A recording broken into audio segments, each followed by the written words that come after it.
Anda sudah sering mendengarkan bahasa Inggris, sudah sering nonton film barat dan memperhatikan native speakers berbicara, tetapi bahasa Inggris masih gitu-gitu aja. So the question is, are you listening in the correct way? Now let us tell you how to do it.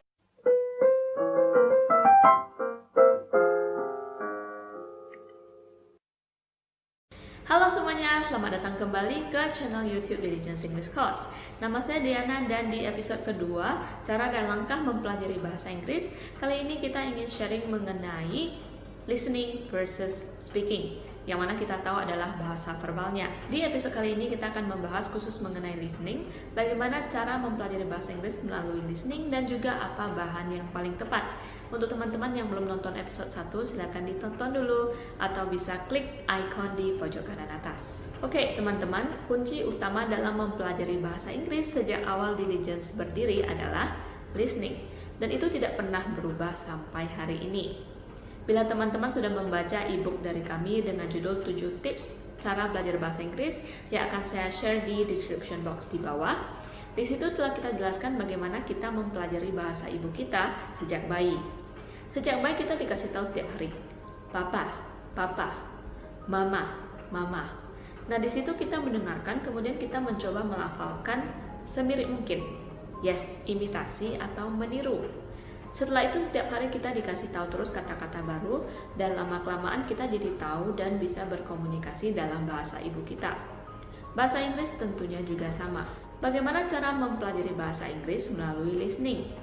Tentunya kita tidak hanya mendengarkan kemudian duduk diam. Teman-teman, ketika kita mendengarkan konten bahasa Inggris, kita harus sadar bahwa kita sedang mempelajari bahasanya. Maka dari itu ketika kita mendengarkan, kita harus benar-benar pahami dulu artinya, termasuk kata-kata, kalimat-kalimat atau ungkapan-ungkapan, dan dalam situasi apa ungkapan tersebut digunakan. Itu namanya konteks kejadian.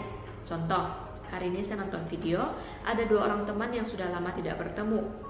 Kemudian ketika mereka bertemu, kalimat pertama yang dikatakan adalah, "Hey, it's been a long time." Yes, it's been a long time. It's been a long time.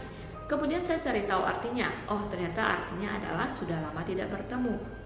Jangan biarkan kalimat itu lewat begitu saja. Setelah mendengar ungkapan tersebut, Anda pahami artinya, kemudian Anda ingat dan langsung Anda lafalkan atau praktekkan. Nah, gimana caranya untuk bisa ingat? Kita sarankan siapkan 1 buku catatan untuk menulis semua ungkapan-ungkapan seperti ini. Nah, itu akan membantu Anda untuk lebih mengingat dan bahkan menghafalnya. Kemudian langsung lafalkan atau praktekkan. Hubungi aja teman kalian yang sudah lama tidak bertemu, kemudian mulailah berbicara dengan kalimat ini. It's been a long time. Kalimat-kalimat atau ungkapan-ungkapan seperti ini harus terus dikoleksi sebanyak mungkin.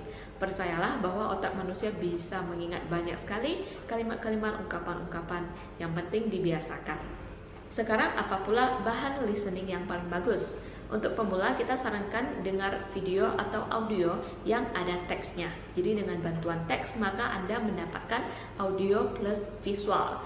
Ini akan membantu Anda untuk lebih mengingat. Anda bisa memulai dari kartun-kartun bahasa Inggris, tentunya yang berkualitas ya.